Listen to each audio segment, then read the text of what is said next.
ಎಲ್ಲರಿಗೂ ನಮಸ್ಕಾರ. ನಾನು ಬೆಳಗಿನ ಒಂದು ತಿಂಡಿಗೆ ಸಲಾಡ್ ಮಾಡಿ ತೋರಿಸ್ತಾ ಇದ್ದೀನಿ. ಹಸಿ ತರಕಾರಿಯ ಸಲಾಡ್. ಇದು ಬೆಳಗ್ಗೆ ತಿಂದ್ರೆ ತುಂಬಾ ಹೆಲ್ದಿ ಆಗಿರುತ್ತೆ. ತಿಂಡಿ ಬದಲು ಇದನ್ನೇ ತಿನ್ಬೋದು. ಮತ್ತೆ ಯಾರ್ಯಾರು ದಪ್ಪ ಇದ್ದೀರಾ ಅವ್ರು ಇದನ್ನ ತಿಂದ್ರೆ ನೀವು ಬೇಗನೆ ವೇಟ್ ಅನ್ನ ಕಡಿಮೆ ಮಾಡ್ಕೋಬಹುದು. ಮತ್ತೆ ತುಂಬಾ ಪ್ರೋಟೀನ್ ಇರತಕ್ಕಂತ ಒಂದು ತರಕಾರಿಗಳು. ಇದನ್ನ ಹಾಕಿ ನಾನು ಸಲಾಡ್ ಮಾಡ್ತಾ ಇದ್ದೀನಿ. ಇದು ನೋಡ್ಕೊಳ್ಳಿ, ರೆಸಿಪಿನ ತುಂಬಾ ಚೆನ್ನಾಗಿರುತ್ತೆ. ಮೊದಲಿಗೆ ಈ ಚೆನ್ನಾಗಿ ಕಡಲೆಕಾಳನ್ನ ನೆನೆಸ್ಕೋಬೇಕು. ನೆನೆಸಿಟ್ಬಿಡ್ಬೇಕು ರಾತ್ರಿ. ಬೆಳಿಗ್ಗೆ ಇದ್ದದನ್ನ ಒಂದ್ ಸ್ವಲ್ಪ ನೀರ್ ಹಾಕಿ ಒಂದ್ 5 ನಿಮಿಷ ಬೇಯಿಸ್ಕೋಬೇಕು ಕಡಲೆಕಾಳನ್ನ. ಅದು ಹಸಿ ಹಸಿ ಆಗಿದ್ದು ಚೆನ್ನಾಗಿರಲ್ಲ. ಮೊದಲಿಗೆ ಬೇಕಾದಂತ ಸಾಮಗ್ರಿಗಳನ್ನ ತೋರಿಸ್ತಾ ಇದ್ದೀನಿ. ಒಂದು ಕ್ಯಾರೆಟ್ ತಗೊಂಡಿದ್ದೀನಿ, ಒಂದು ಸೌತೆಕಾಯಿ ತಗೊಂಡಿದ್ದೀನಿ, ಒಂದು ಈರುಳ್ಳಿ, ಒಂದು ಟೊಮೆಟೊ, ಆಮೇಲೆ 3 ಕಲರ್ದು ದಪ್ಪ ಮೆಣಸಿನಕಾಯಿ ತಗೊಂಡಿದ್ದೀನಿ, ಕೊತ್ತಂಬರಿ ಸೊಪ್ಪು ತಗೊಂಡಿದ್ದೀನಿ, ಹಾಗೆ ಒಂದು ನಿಂಬೆಹಣ್ಣು ತಗೊಂಡಿದ್ದೀನಿ. ಇಲ್ಲಿ ಇದು ಪೆಪ್ಪರ್ ಪೌಡರು, ರುಚಿಗೆ ತಕ್ಕಷ್ಟು ಉಪ್ಪು, ಅಚ್ಚ ಖಾರದ ಪುಡಿ, ಇದು ಜೀರಾ ಪೌಡರು, 1/4 ಲೀಟರ್ ಮೊಸರು ತಗೊಂಡಿದ್ದೀನಿ. ಇಲ್ಲಿ ಅದಕ್ಕೊಂದು ಖಾರ ಹಾಕಬೇಕು. ಅದಕ್ಕೋಸ್ಕರ ಪುದೀನ ಚಟ್ನಿ ಮಾಡ್ಕೋಬೇಕು. ಪುದೀನ ಸೊಪ್ಪು, ಹಸಿಮೆಣಸಿನಕಾಯಿ, ಬೆಳ್ಳುಳ್ಳಿ, ಅದಕ್ಕೆ ಒಂದ್ ಸ್ವಲ್ಪ ಉಪ್ಪು ಹಾಕೊಂಡು ಗಟ್ಟಿಗೆ ಅದನ್ನ ಸ್ವಲ್ಪ ರುಬ್ಕೋಬೇಕು, ಚಟ್ನಿ ಮಾಡ್ಕೋಬೇಕು. ಮೊದಲಿಗೆ ನಾವು ಕಡಲೆಕಾಳನ್ನ ನೀರ್ ಹಾಕಿ ಬೇಯಿಸ್ಕೊಳ್ಳೋಣ. ಆಮೇಲೆ ಈಗ ನಾನು ಸಲಾಡ್ ಮಾಡುವ ವಿಧಾನವನ್ನ ತೋರಿಸ್ತಾ ಇದ್ದೀನಿ. ಮೊದಲಿಗೆ ನಾನು ಸೌತೆಕಾಯಿಯನ್ನ ಇದು ಒಂದು ಬೌಲ್ ತಗೊಂಡಿದ್ದೀನಿ ದೊಡ್ಡದೊಂದು. ಅದರೊಳಗಡೆ ಸೌತೆಕಾಯಿಯನ್ನ ಹಾಕೋತಾ ಇದ್ದೀನಿ. ಸಣ್ಣಗೆ ತೊಳೆದು ಎರ್ದು ಹೆಚ್ಚಿಟ್ಟಿದ್ದೆ. ಆ ಸೌತೆಕಾಯಿನ ಇಲ್ಲಿ ಹಾಕೊಂತಾ ಇದ್ದೀನಿ.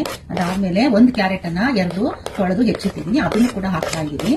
ಈಗ ಒಂದು ಈರುಳ್ಳಿ, ದಪ್ಪ ಈರುಳ್ಳಿ ತಗೊಂಡಿದ್ದೆ, ಆ ಈರುಳ್ಳಿನ ಸಣ್ಣಗೆ ಹೆಚ್ಚಿದ್ದೀನಿ, ಅದನ್ನು ಹಾಕ್ತಾ ಇದ್ದೀನಿ. ಎಲ್ಲ ಮಿಕ್ಸಿಂಗ್ ಮಾಡ್ತಾ ಇದ್ದೀನಿ ಮಿಕ್ಸಿಂಗ್ ಬೌಲ್ ಅಲ್ಲಿ. ಹಾಗೆ ಕ್ಯಾಪ್ಸಿಕಮ್ ತಗೊಂಡಿದ್ದೆ, ಕಲರ್ ಕ್ಯಾಪ್ಸಿಕಮ್, ಒಂದು ಯೆಲ್ಲೋ ಕಲರ್ ಅರ್ಧ, ಅದನ್ನ ತೊಳೆದು ಸಣ್ಣಗೆ ಹೆಚ್ಚಿಟ್ಟಿದ್ದೀನಿ, ಅದನ್ನ ಮಿಕ್ಸ್ ಮಾಡ್ತಾ ಇದ್ದೀನಿ. ರೆಡ್ ಕ್ಯಾಪ್ಸಿಕಮ್ ಅದನ್ನು ಕೂಡ ಅರ್ಧ ತೊಳೆದು ಹೆಚ್ಕೊಂಡಿದ್ದೆ, ಅದನ್ನು. ಮತ್ತೆ ಗ್ರೀನ್ ಕ್ಯಾಪ್ಸಿಕಮ್ ಅದನ್ನು ಕೂಡ ತೊಳೆದು ಸಣ್ಣಗೆ ಹೆಚ್ಚಿಟ್ಟಿದ್ದೀನಿ, ಅದನ್ನ ಮಿಕ್ಸ್. ಒಂದು ಟೊಮೆಟೊ, ದಪ್ಪ ಟೊಮೆಟೊ ಹಾಕಿದ್ದೀನಿ, ಅದನ್ನು ಸಣ್ಣ. ಮತ್ತೆ ಕೊತ್ತಂಬರಿ ಸೊಪ್ಪು ಸಣ್ಣಗೆ ತೊಳೆದು ಹೆಚ್ಚಿಟ್ಟಿದ್ದೆ, ಕೊತ್ತಂಬರಿ ಸೊಪ್ಪು ಹಾಕ್ತಾ ಇದ್ದೀನಿ. ಅದಾದ್ಮೇಲೆ ಕಡಲೆಕಾಳನ್ನ ನಾನು ಬೇಯಿಸಿಟ್ಕೊಂಡಿದ್ದೀನಿ. ನೆನೆಸಿದ ಕಡಲೆಕಾಳನ್ನ ಅವಾಗಲೇ ಹೇಳಿದ್ದೆ ನಾನು ಬೇಯಿಸ್ಕೋಬೇಕು ಅಂತ. ಅದು ಬೇಯಿಸಿದ್ದೀನಿ. ಈಗ ಅದನ್ನ ನಾನು ಇದರಲ್ಲಿ ಹಾಕೊಳ್ತಾ ಇದ್ದೀನಿ ಕಡಲೆಕಾಳನ್ನ.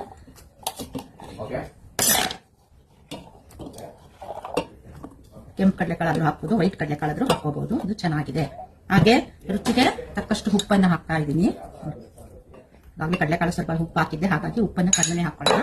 ಅದಾದ್ಮೇಲೆ ಇದು ಪೆಪ್ಪರ್ ಪೌಡರು, ಸ್ವಲ್ಪ ಒಂದು ಅರ್ಧ ಸ್ಪೂನ್ ಪೆಪ್ಪರ್ ಪೌಡರ್ನ ಹಾಕ್ತಾ ಇದ್ದೀನಿ. ಇದು ಅಚ್ಚ ಖಾರದ ಪುಡಿ, ಇದನ್ನ ಸ್ವಲ್ಪ ಖಾರಕ್ಕೆ ಇದನ್ನ ಆಡ್ ಮಾಡ್ತಾ ಇದ್ದೀನಿ. ಇದು ಜೀರಾ ಪೌಡರು, ಸ್ವಲ್ಪ ಜೀರಾ ಪೌಡರ್, ಒಂದು ಅರ್ಧ ಸ್ಪೂನ್ ಜೀರಾ ಪೌಡರ್ ಅನ್ನ ಹಾಕ್ತಾ ಇದ್ದೀನಿ. ಹಾಗೆ ಒಂದು ಅರ್ಧ ನಿಂಬೆ ಹೋಳನ್ನ ಇಲ್ಲಿ ನಾನು ಹೆಚ್ಚಿಟ್ಕೊಂಡಿದ್ದೀನಿ, ಅದನ್ನ ಕೂಡ ಹಾಕ್ತಾ ಇದ್ದೀನಿ, ಬೀಜ ತೆಗೆದು.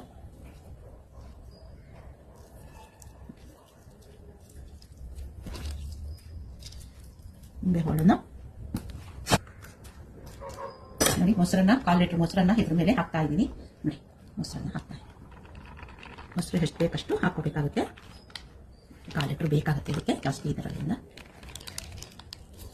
ಹಾಗೆ ಪುದೀನ ಅವಾಗಲೇ ತೋರಿಸಿದ್ದೆ ನಿಮಗೆ. ಪುದೀನ, ಹಸಿಮೆಣಸಿನಕಾಯಿ, 1-2-3 ಅಷ್ಟು ನೋಡಿ ಪುದೀನ ಖಾರ ಮಾಡ್ಕೊಂಡಿದ್ದೆ ನಾನು. ಆ ಖಾರವನ್ನ ಸ್ವಲ್ಪ 1 ಸ್ಪೂನ್ ಅಷ್ಟು, ಖಾರ ಜಾಸ್ತಿ ಆಗಬಾರ್ದು, ಅದಕ್ಕೆ ಅದನ್ನ ಹಾಕೊಳ್ತಾ ಇದ್ದೀನಿ, ಪುದೀನ ಖಾರ. ಈಗ ನಾನು ಮಿಕ್ಸ್ ಮಾಡ್ತಾ ಇದ್ದೀನಿ, ಎಲ್ಲ ಹಾಕಿದ್ದೀನಿ ಸಾಮಗ್ರಿಗಳನ್ನ ಇಲ್ಲಿ ಮಿಕ್ಸ್ ಮಾಡ್ತಾ ಇದ್ದೀನಿ. ಸಲಾಡು ತುಂಬಾನೇ ಟೇಸ್ಟಿಯಾಗಿರುತ್ತೆ, ತುಂಬಾನೇ ಚೆನ್ನಾಗಿರುತ್ತೆ. ವೆಯ್ಟ್ ಕಡಿಮೆ ಮಾಡೋರು ಇದನ್ನ ತಿಂದ್ರೆ ತುಂಬಾ ಒಳ್ಳೆಯದು.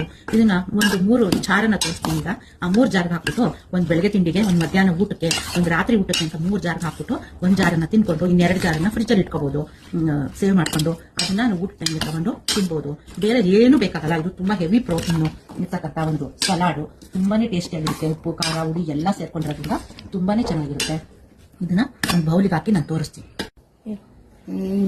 ಈ ರೆಸಿಪಿ ನಿಮಗೆ ಇಷ್ಟ ಆದರೆ ಲೈಕ್ ಮಾಡಿ, ಶೇರ್ ಮಾಡಿ, ಸಬ್ಸ್ಕ್ರೈಬ್ ಮಾಡಿ. ನನ್ನ ರತ್ನಲೋಕ ಚಾನಲ್ ಅಲ್ಲಿ ನೀವು ಕಮೆಂಟ್ ಬಾಕ್ಸ್ ಅಲ್ಲಿ ಇದು ಮಾಡಿ. ನಾನು ಇನ್ಸ್ಟಾಗ್ರಾಮ್ ಅಲ್ಲೂ ಹಾಕಿದ್ದೀನಿ, ಮತ್ತೆ ಯೂಟ್ಯೂಬ್ ಅಲ್ಲೂ ನಾನು ಹಾಕಿದ್ದೀನಿ. ಅದರಿಂದ ಈ ರೆಸಿಪಿ ತುಂಬಾ ಇಷ್ಟ ಆಗುತ್ತೆ. ಇದನ್ನ ಮಾಡಿಕೊಂಡು ಎಲ್ಲರೂ ತಿನ್ನಿ ಅಂತ ಹೇಳ್ತಾ ಇದ್ದೀನಿ. Thank you.